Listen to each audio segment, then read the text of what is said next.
I'm Bonnie, and I started collecting water on Klawitter Pond in 2002.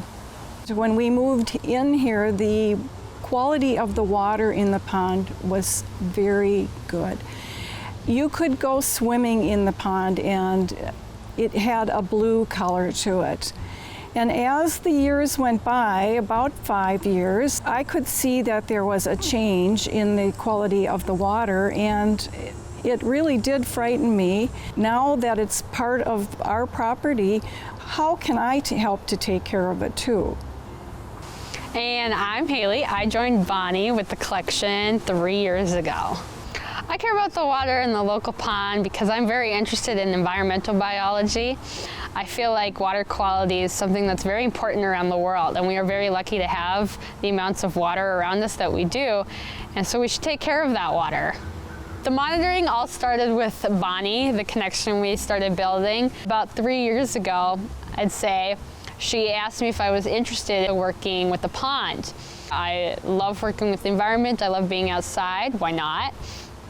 And so that's when we first went out together and started with the pond monitoring and haven't stopped since. The partnerships between the citizens that are part of our camp program and the work that the council and our partnering agencies are doing is very critical. You know, it saves a lot of resources on the local side and our side to enlist these skilled and engaged and excited citizens. Our metro area is blessed with over 950 lakes, and so we're doing 166 lakes last year. It's a small piece, but we wouldn't be able to do that big of a piece if it weren't for them.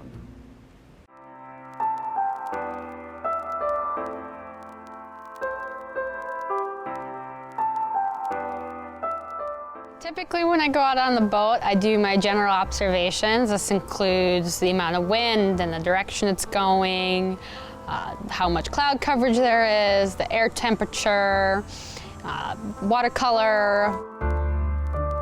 Then I get into the more of the numerical measurements where you collect the water from the deepest point in the pond, about an elbow's length down. And then I measure how cold the water temperature is.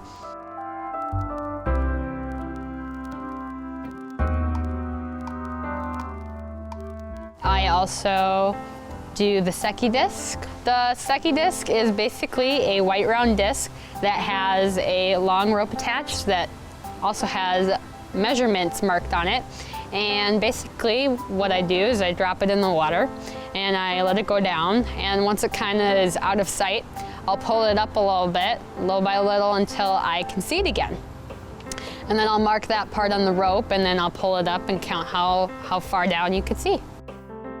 What the water smells like. That's one of the general observations that they ask for on the sheet.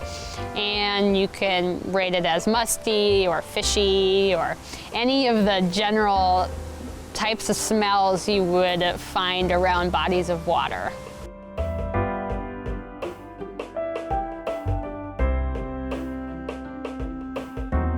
In the middle of the summer when it's super hot, you can see a little bit less. My best guess is because there's more cyanobacteria, there's more nutrients and just turbulence from turtles and everything who are coming up in and out of the water.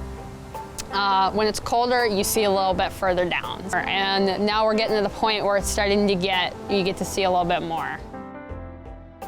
I know that there is a lot of information that's being collected. Some maybe will tell us more about the changes in the weather and maybe in how we're treating our bodies of water as far as our recreation, what we're dumping into our bodies of water, and how clean we are keeping them.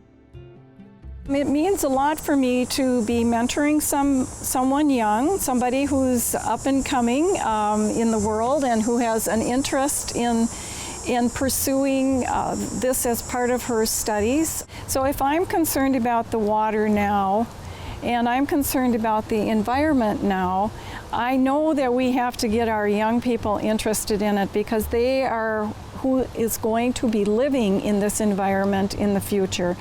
And I am very proud of Haley. I talk about her all the time. I think that Bonnie's played an important role in how I want to continue my life with my careers and my studies. I think that getting me involved in the pond and the monarchs and just our ecosystem around just us, it was very important in opening my eyes to what work needs to be done and how I can affect the world and make a change. And so I thank her a lot for allowing me that opportunity to learn. Water is very essential to the quality of life in this region. We're all Minnesotans. We love water. We love to recreate in and around it. We do many different things: swim, boat, canoe, kayak. We'll even hike or bike long distances just to look at it. And to make that sustainable, make the use and management of that sustainable for future generations is something that I think we all cherish.